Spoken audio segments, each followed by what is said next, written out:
Guión adaptado. Tú y tu hijo son unos mantenidos. Hola, soy Carolina Herrera, tengo 36 años y soy gerente de producto en Monterrey.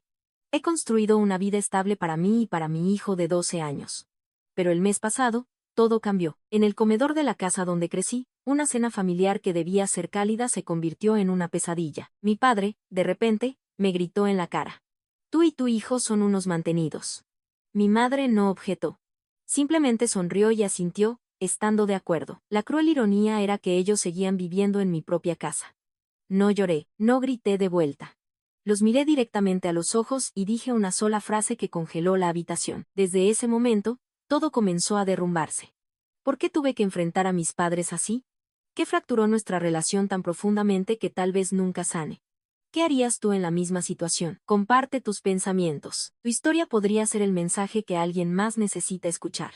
Para entender por qué tracé esa línea, debo llevarte de regreso a donde todo comenzó. Crecí en Monterrey, en una casa modesta de 2 pisos con pisos que crujían y un patio trasero que siempre olía a pasto recién cortado. Tenía 18 años, llena de sueños. Cuando mi mundo se puso de cabeza, mi abuelo había fallecido un año antes, dejándome una herencia equivalente a 2 millones de pesos actuales. Era mi red de seguridad para el futuro, tal vez para la universidad o para empezar mi vida. Estaba emocionada. Planeaba estudiar ciencias computacionales en el TEC de Monterrey, imaginando una carrera donde pudiera construir algo propio. Pero mis padres tenían otras ideas. Una tarde húmeda de verano, me llamaron a la sala. Mi padre estaba sentado en su viejo sillón reclinable, con los brazos cruzados y el rostro severo. Mi madre estaba junto a la ventana, evitando mi mirada. No perdieron el tiempo con charlas. Necesitamos tu herencia, dijo mi padre. Su voz era plana, como si estuviera hablando del clima. Parpadeé, confundida. ¿La necesitan para qué?, pregunté, sintiendo un nudo en el estómago. Mi madre finalmente me miró. Su expresión era una mezcla de culpa y determinación. Tu hermano tiene la oportunidad de triunfar a lo grande, dijo. Está iniciando una constructora con tu padre y necesitan capital para arrancar. Es algo seguro, Carolina. Te lo pagaremos. Felipe, mi hermano mayor, ni siquiera estaba ahí para explicarlo. Siempre fue el hijo de oro, 2 años mayor, encantador, en quien depositaban todas sus esperanzas. Yo era la ocurrencia tardía, la que debía obedecer. Me quedé allí parada, apretando en mi mano la carta de aceptación de la universidad para su programa de ingeniería. ¿Y qué pasa con mi universidad?, pregunté, con la voz temblorosa. Mi padre se encogió de hombros. Puedes pedir préstamos, Carolina. Esto es por la familia. Mi madre asintió, añadiendo. El negocio de Felipe nos acomodará a todos. Ya verás. Sentí como si me hubieran sacado el aire de los pulmones. 2 millones de pesos. Mi futuro se había ido, redirigido a una fantasía en la que yo no tenía voz. No pidieron mi permiso. Simplemente lo tomaron, prometiendo pagarme una vez que el negocio despegara. Alerta de spoiler. Nunca lo hizo. La constructora fracasó en un año. Malos contratos, peores decisiones. Mis padres nunca mencionaron pagarme de vuelta. Ni una sola vez. Esa noche, tomé una decisión. Empaqué una maleta con ropa, mi laptop y los 10,000 pesos que había ahorrado cuidando niños. Salí de esa casa sin despedirme. Nadie me detuvo. Nadie llamó para ver si estaba bien. Tenía 18 años, estaba sola y decidida a demostrar que no los necesitaba. Me mudé a un departamento estrecho cerca del campus, compartiéndolo con 2 extraños para dividir la renta. Me inscribí en la universidad, pero la colegiatura era una bestia. Trabajé en 3 lugares. De mesera en una cafetería, acomodando estantes en un supermercado y dando asesorías de matemáticas a chicos de prepa. Algunas noches colapsaba en un colchón en el suelo, demasiado cansada para comer. Hubo semanas en las que viví de fideos instantáneos y café, estirando cada centavo para cubrir libros o facturas. Miraba mi carta de aceptación pegada a la pared y me recordaba por qué seguía adelante. Las voces de mis padres resonaban en mi cabeza. Esto es por la familia. Su familia nunca me incluyó a mí. La universidad fue una friega, pero me abrí camino. Estudiaba hasta tarde en la noche, impulsada por el despecho y una terca necesidad de demostrarles que estaban equivocados. Mis padres llamaban quizás 2 veces al año, siempre con el mismo guión. ¿Cómo va la escuela?, preguntaba mi madre, con tono distante. Antes de que pudiera responder, cambiaba de tema. Tu hermano está trabajando muy duro en su nuevo proyecto. Felipe, siempre Felipe. Nunca una pregunta sobre cómo pagaba mi renta o si tenía suficiente para comer. Dejé de esperar que les importara. Para mi último año, estaba agotada, pero era inquebrantable. Me gradué con honores y conseguí un trabajo de nivel de entrada en una startup tecnológica en Monterrey. Por primera vez, pude respirar. Pagué mis préstamos estudiantiles poco a poco. Me mudé a un departamento pequeño pero decente y comencé a construir una vida. Entonces, conocí a mi exmarido. Era un colega, inteligente, divertido, el tipo de hombre que parecía confiable. Nos casamos, tuvimos a mi hijo, y por un momento, pensé que había encontrado la estabilidad, pero la vida tenía otros planes. 3 años después, encontré mensajes en su teléfono. Pruebas de que me había estado engañando durante meses. No le rogué que se quedara. Empaqué sus maletas, las dejé en la puerta y le dije, lárgate. Lo hizo, pero se mantuvo en la vida de nuestro hijo, enviando dinero cada mes. Eso fue suficiente para mí. Esos años me moldearon en alguien que no se dobla. Luché por cada pedazo de mi éxito mientras mis padres y Felipe navegaban con excusas. Nunca se disculparon por tomar mi herencia. Nunca reconocieron las noches que pasé hambre. Esa traición plantó una semilla de resentimiento que creció silenciosamente, esperando el día en que los enfrentaría de nuevo. A los 36 años, he construido una vida de la que estoy orgullosa. Mi trabajo no es solo un cheque de pago.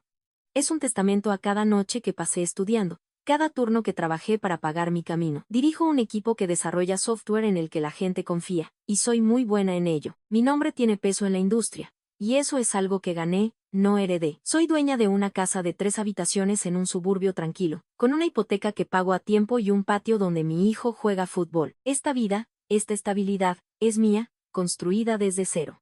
Mi hijo Mateo tiene 12 años ahora y es el centro de mi mundo. Tiene esa risa contagiosa que hace soportables incluso mis peores días, ya sea sacando dieces en sus exámenes de matemáticas o rogándome que lo deje quedarse despierto hasta tarde para un videojuego más. Veo mucho de mí en él, la vena terca, la determinación silenciosa. Me aseguro de que sepa que es suficiente, que no tiene que demostrarle nada a nadie. Cada fin de semana tenemos un ritual. Noche de pizza, una película y él contándome sus sueños de ser astronauta. Movería montañas por ese niño, y él lo sabe. Es mi razón para todo. Mis padres, por otro lado, son una historia diferente. Después de que me fui de casa a los 18, apenas me contactaron. Una tarjeta de cumpleaños por aquí, una llamada de Navidad, siempre breves, siempre huecas. Pero en los últimos años, sus mensajes comenzaron a cambiar. Mi madre me enviaba mensajes de texto. Hola Carolina, ¿cómo va el trabajo? No porque le importara, sino como preámbulo para pedir dinero. El negocio de tu padre no va bien, escribía. Oh, Felipe está tratando de empezar algo nuevo. ¿Podrías ayudar? La primera vez envié un par de miles, pensando que era algo único. Pero las peticiones siguieron llegando. 5,000 pesos para una reparación de coche, 20,000 para una oportunidad de negocio. Empecé a decir que no. Cada vez, los mensajes de mi madre se volvían más afilados. ¿Te va tan bien? ¿No puedes compartir algo con la familia? Mi padre llamó una vez, con su voz ronca, diciendo: sacrificamos mucho por ti, Carolina. ¿Sacrificaron? ¿Qué exactamente? La herencia que tomaron, los años que me ignoraron. Dejé de responder a la mayoría de sus mensajes. Veía sus nombres aparecer en mi teléfono. Mamá, papá. Y dejaba que las llamadas se fueran al buzón de voz. Felipe, mi hermano, nunca llamó personalmente. No lo necesitaba. Mis padres eran sus portavoces. Sabía que todavía lo estaban apoyando, todavía apostando por su próxima gran idea mientras yo estaba aquí afuera construyendo mi propia vida. Dolía, pero había aprendido a vivir con eso. Tenía a Mateo, mi carrera y un círculo de amigos que se sentían más como familia que mi propia sangre. Una de esas amigas es Daniela, mi mejor amiga y asesora financiera. Ha sido mi roca desde que nos conocimos en un evento de networking hace 5 años. Daniela es quien me ayudó a comprar mi casa, establecer el fondo universitario de Mateo y planificar un futuro donde no tenga que preocuparme por el dinero. Es directa, sin rodeos, y siempre me respalda. Cuando le conté sobre las peticiones de dinero de mis padres, no lo endulzó. Te están usando, dijo, con voz firme. No les debes ni un centavo. Sus palabras se quedaron conmigo, reforzando los límites que había empezado a establecer. Pensé que había encontrado mi equilibrio, trabajo, Mateo, una vida que podía llamar mía. No buscaba un cierre o reconciliación con mis padres. Solo quería seguir adelante.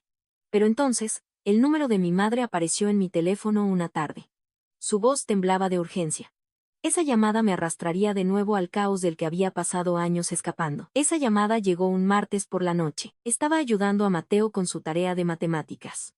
Su lápiz raspaba el cuaderno mientras estábamos sentados en la mesa de la cocina. Mi teléfono vibró y miré la pantalla. El nombre de mi madre, Elena. No había hablado con ella en meses, no desde su último mensaje pidiendo 50,000 pesos para alguna emergencia vaga. Dejé que sonara, debatiendo si ignorarlo, pero algo en mí se agitó. Tal vez culpa, tal vez curiosidad, y contesté. Su voz era inestable. No el tono calculado habitual que usaba cuando pedía dinero. Carolina, es tu padre, dijo. Está enfermo. Muy enfermo. Necesitamos que vengas a casa. Me congelé. La palabra casa me golpeó como una bofetada. Casa. El lugar del que me alejé a los 18, el lugar donde tomaron mi herencia sin pensarlo 2 veces.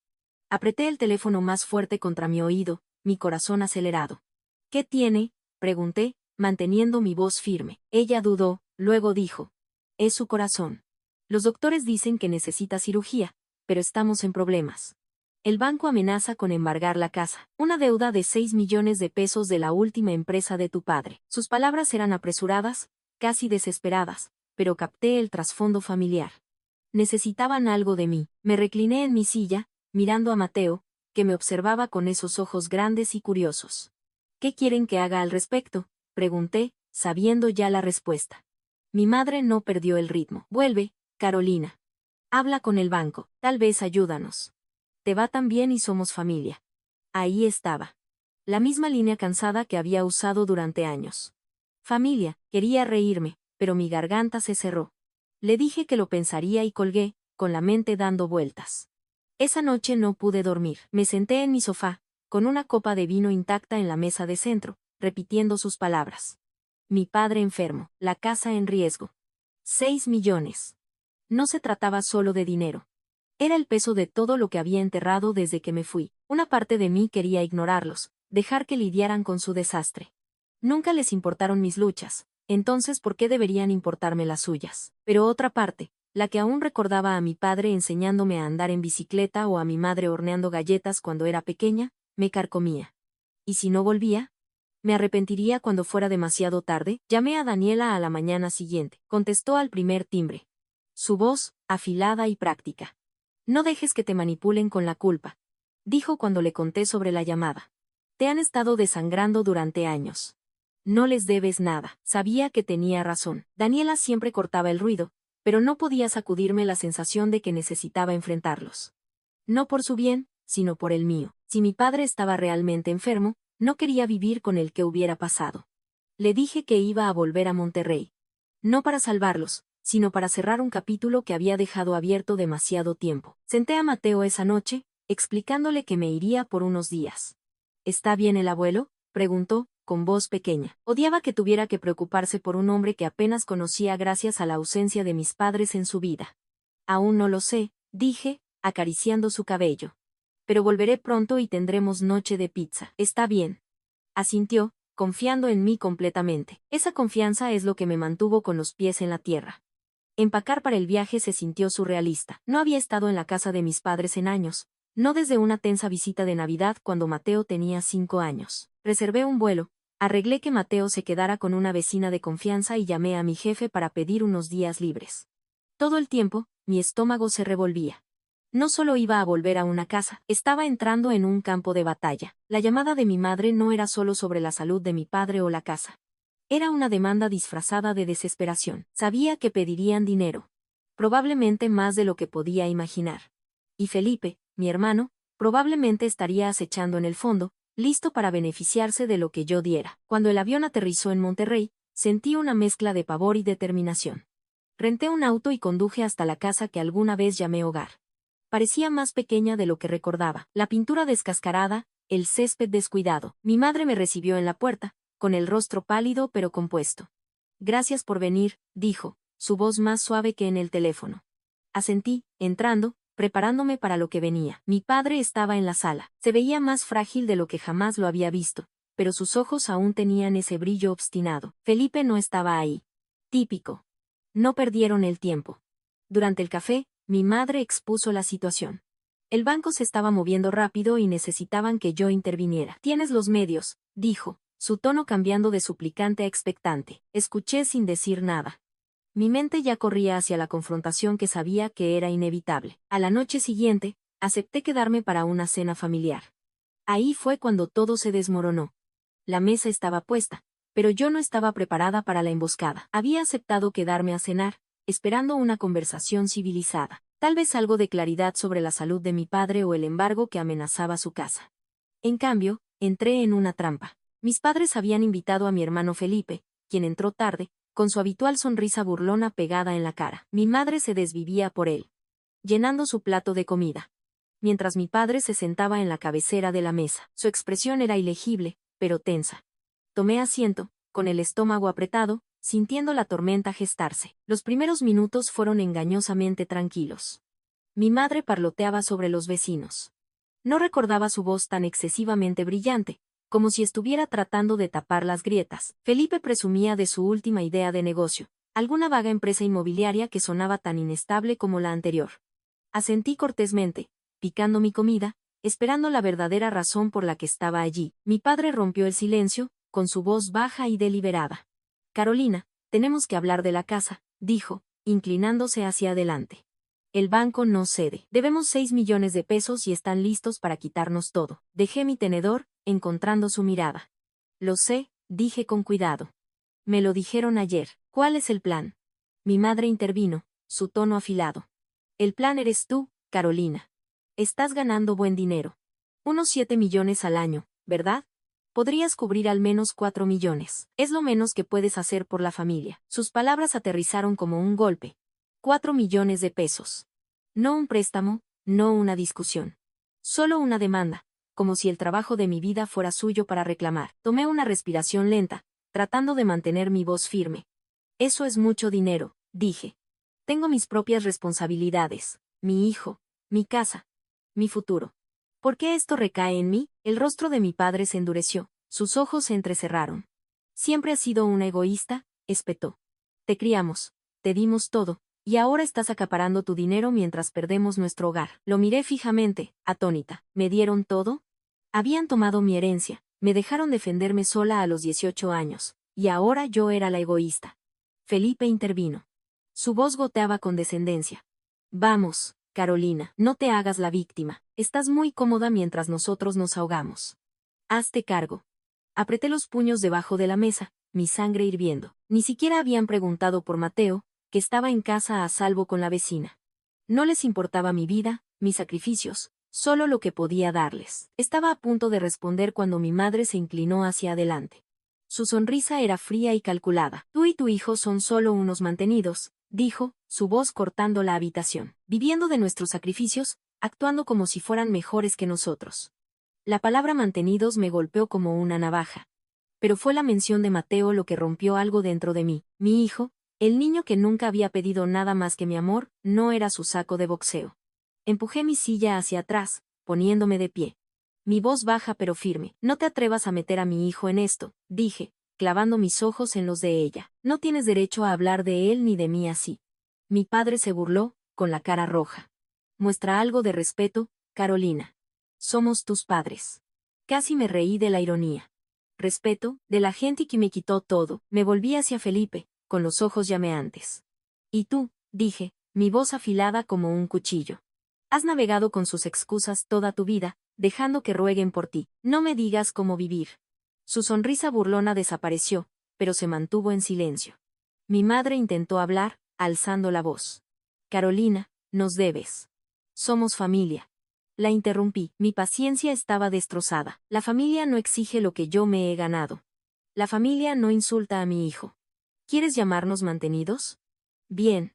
Se acabó. Mi corazón latía con fuerza. Pero mi determinación era inquebrantable. Miré a mi padre, luego a mi madre, luego a Felipe. Y tomé mi decisión. Ya me cansé de dejar que me pisoteen. Dije cada palabra deliberadamente. Me haré cargo de esto, por mí y por Mateo. No por ustedes. Mi madre se rió. Su tono goteaba desprecio. ¿Hacerte cargo? Siempre has sido una soñadora, Carolina. Nunca nos superarás. Mantuve su mirada sin pestañear. Sigue hablando. Ya verás. La habitación quedó en silencio. Sus rostros eran una mezcla de shock y desprecio. Mi padre golpeó la mesa con la mano. Su voz era un gruñido. ¿Crees que eres mejor que nosotros? No eres nada sin esta familia. No me inmuté. Había pasado años construyendo mi vida y sus palabras ya no podían tocarme. Salí del comedor, con las manos firmes. Mi mente corría con un plan. Llamé a Daniela esa noche. Su voz era un salvavidas.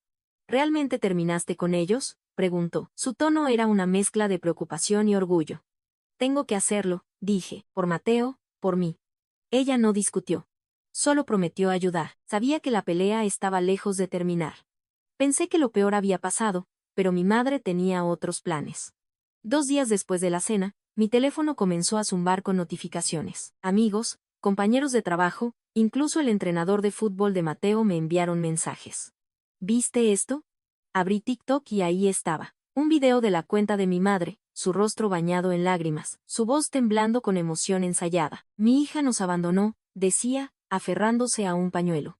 Tiene todo este dinero, pero no ayudará a su propia familia a salvar nuestro hogar. Nos ha dado la espalda. A su propia sangre, la descripción decía: hija malagradecida deja que sus padres pierdan todo. Tenía miles de visitas. Cientos de comentarios llamándome despiadada, egoísta, una desgracia. Mi estómago se revolvió. Elena había hecho pública nuestra pelea, torciendo la verdad para pintarme como la villana. Me senté en mi cama de hotel, mirando la pantalla.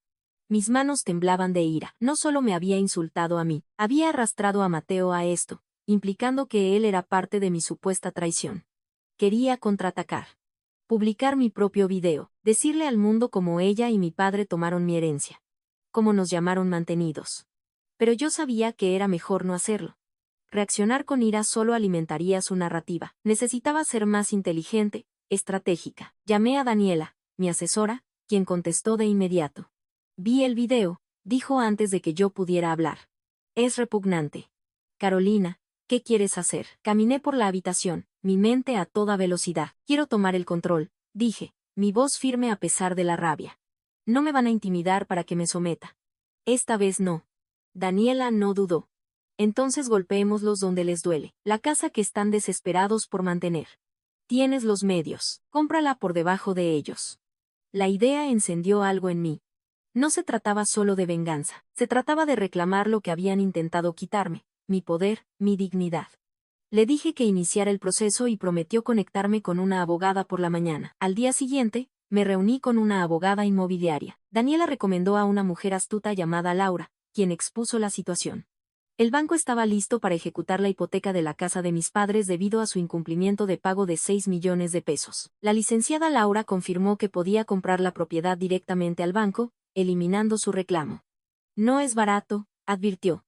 Pero tus finanzas pueden manejarlo. Serías la dueña absoluta de la casa y ellos no tendrían ninguna ventaja. Asentí, mi determinación endureciéndose. Esto no era para salvarlos. Era para terminar su control sobre mí. Daniela hizo su magia, reuniendo mis ahorros, inversiones y un préstamo que podía manejar cómodamente. En una semana, teníamos un trato con el banco. Firmé los papeles, con la mano firme, mientras me convertía en la propietaria legal de la casa en la que había crecido. Se sintió surrealista, como cerrar una herida que había cargado durante años, pero no había terminado. Hice que Laura redactara un contrato. Mis padres podían quedarse en la casa, pero solo si acordaban pagar los 6 millones de pesos en 5 años con intereses. Si fallaban un pago, estarían fuera. Era un salvavidas, pero con ataduras. Mis ataduras. No se los dije de inmediato. Quería que la noticia aterrizara con peso. En cambio, hice que Laura enviara un aviso oficial a mis padres y a Felipe describiendo la nueva realidad. Yo era dueña de la casa y ellos eran inquilinos obligados por mis términos. El aviso también incluía una carta de cese y desista exigiendo que Elena bajara el video de TikTok y dejara de difundir mentiras. La difamación tiene consecuencias, escribió Laura. Sus palabras eran nítidas e inflexibles. Sabía que mi madre lo vería como una bofetada, pero no me importaba. Ella cruzó una línea y yo había terminado de jugar limpio. Cuando llegó el aviso, mi madre llamó. Su voz chillaba de furia. ¿Crees que puedes controlarnos, Carolina? Escupió. No eres mejor que nosotros.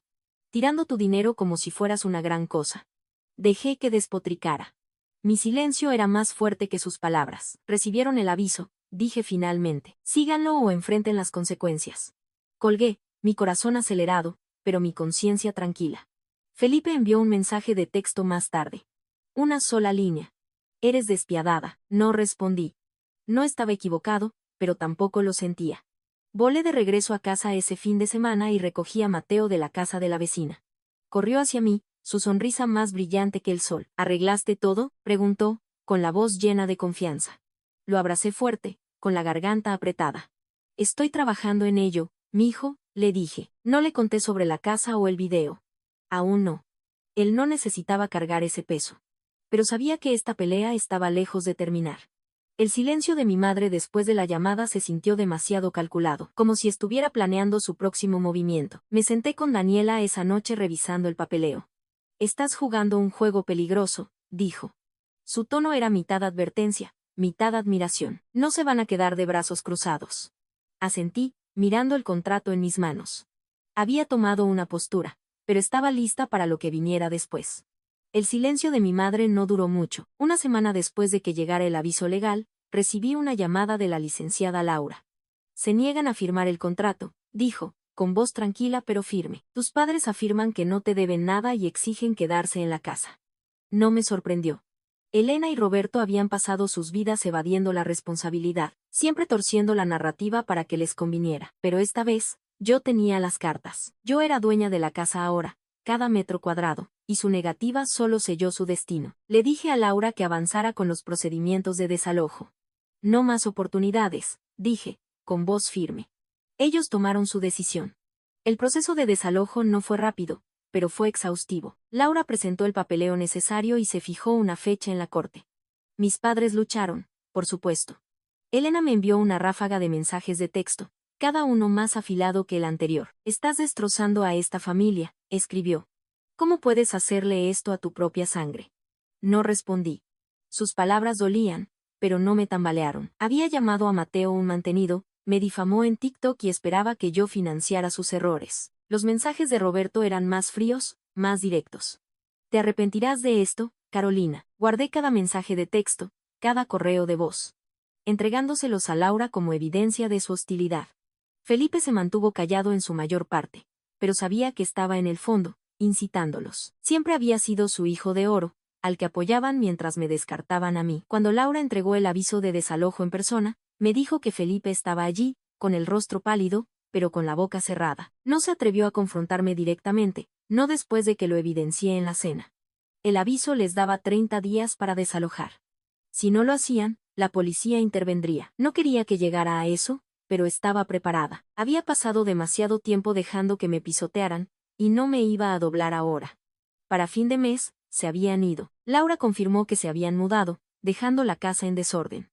Cajas, muebles a medio empacar empujados contra las paredes, como si se hubieran ido en un arranque de furia. Volé de regreso a Monterrey para inspeccionar la propiedad. Caminar por las habitaciones se sentía extraño. Como entrar en un recuerdo que no quería revivir. La cocina donde mi madre alguna vez horneó galletas ahora estaba abarrotada de platos sucios. Mi antigua habitación, donde soñaba con un futuro más allá de su alcance, se había convertido en una bodega para las empresas fallidas de Felipe. No me quedé mucho tiempo. Contraté un equipo de limpieza y puse la casa en renta. El ingreso cubriría el préstamo que había tomado para comprarla, y cualquier sobrante iría al fondo universitario de Mateo. Supe más tarde que mis padres habían rentado un pequeño departamento en las afueras de la ciudad. La salud de Roberto seguía siendo frágil. Pero se las arreglaba, según un conocido mutuo. Habían encontrado trabajos de medio tiempo. Elena en un supermercado, Roberto haciendo contabilidad para un negocio local. Por primera vez en años, se vieron obligados a valerse por sí mismos. Felipe, como era de esperar, se había mudado con ellos. Todavía persiguiendo su próxima gran idea, no me importaba conocer los detalles. Sus vidas ya no eran mi carga. Cortarlos fue más difícil de lo que esperaba. No porque quisiera su aprobación, había renunciado a eso hace años. Sino porque dejar ir significaba cerrar una puerta que siempre había esperado que pudiera abrirse a algo mejor. Bloqueé sus números, borré sus correos de voz y dejé de seguir la cuenta de TikTok de Elena. El video que había publicado había desaparecido, retirado después de la carta de Laura, pero los comentarios persistían en mi mente. Extraños me habían llamado cruel, una mala hija. Sin conocer los años de traición detrás de eso. Tenía que recordarme que sus opiniones no importaban. Yo conocía mi verdad, y eso era suficiente. Mateo se convirtió en mi ancla. Cuando regresé a casa, me estaba esperando con un dibujo que había hecho. Un cohete volando más allá de la luna. Su sueño de ser astronauta en cada línea. Para ti, mamá, dijo, con su sonrisa amplia. Lo abracé, con el corazón lleno. Cada elección que había hecho, la casa, la pelea, el desalojo. Fue por él, para mostrarle lo que significa defenderse. Pasamos ese fin de semana plantando flores en nuestro patio trasero, algo de lo que habíamos estado hablando durante meses. Mientras cavábamos en la tierra, Mateo preguntó por sus abuelos. ¿Están enojados con nosotros?, dijo con voz pequeña. Hice una pausa, eligiendo mis palabras cuidadosamente. Están enojados con ellos mismos, dije, pero nosotros estamos bien, tú y yo, nos tenemos el uno al otro. Asintió satisfecho y volvió a plantar. Ese momento, su confianza en mí valía más que cualquier disculpa que pudiera recibir. Daniela estuvo allí a través de todo, verificando con su habitual consejo contundente. Eres libre ahora, dijo una noche tomando café, ya no pueden tocarte. Tenía razón, pero la libertad venía con un peso. Había pasado tanto tiempo definiéndome contra los fracasos de mis padres, sus demandas, su traición. Ahora tenía que averiguar quién era yo sin esa pelea. Me volqué en el trabajo, asumiendo nuevos proyectos, asesorando a colegas más jóvenes. Quería que Mateo viera a una madre que no solo estaba sobreviviendo, sino prosperando.